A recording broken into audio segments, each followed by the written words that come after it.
Hello, it's Pastor Marleen Griffith-Stahl. I'm coming to you for a message for the young and the young at heart for November 22nd, 2020. And it's going to be Christ the King Sunday, which means that next Sunday is the beginning of the church year.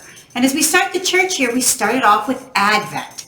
And so I want to encourage you and your families to do some special things for Advent this year.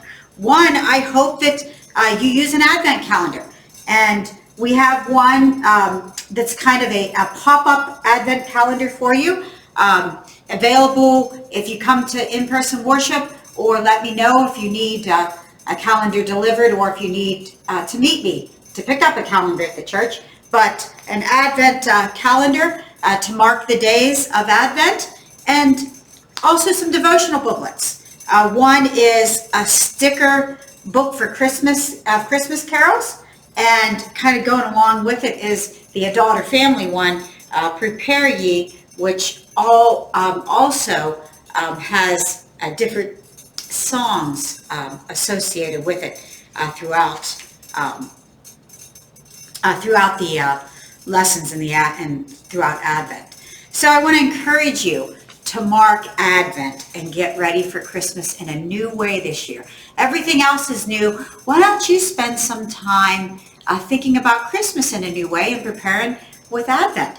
And the one thing that I'm going to encourage you to do is to get an Advent wreath. Now, maybe you already have an Advent wreath and you just need to put it out, and that's great. But if you don't have an Advent wreath, I had some ideas in mind.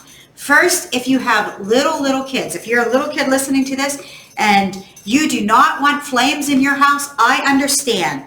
So last year, we just took toilet paper rolls and a little bit of blue paper, or if you like the 3 purple and 1 pink candle, you can do those, or you can just do white candles, whatever your choice.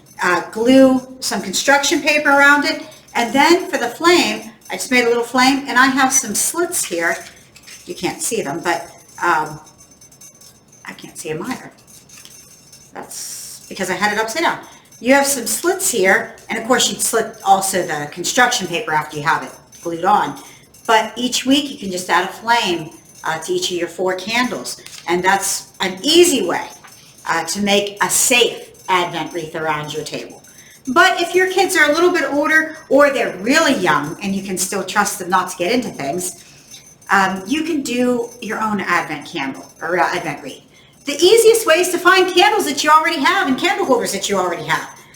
Find 4 candles that match and candle holders that match, and put them out in a circle. And if you have evergreens, that's even better, because that's a symbol of everlasting light. But if you don't, if you've got 4 candles around in a circle, you've got an Advent wreath.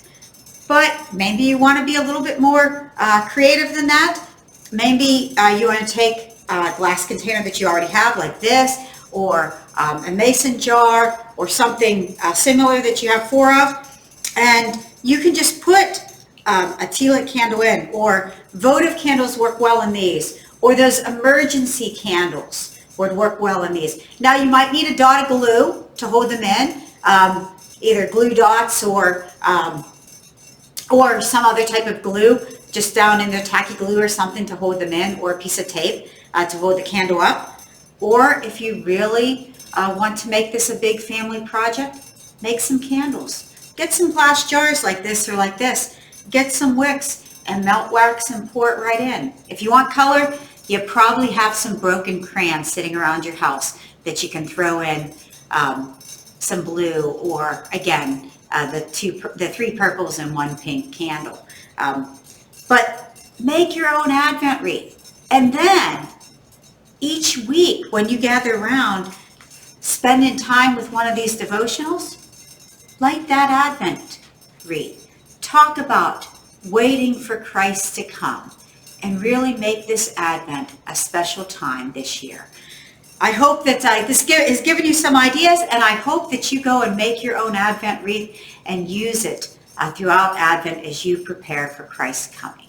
Thanks. Bye-bye.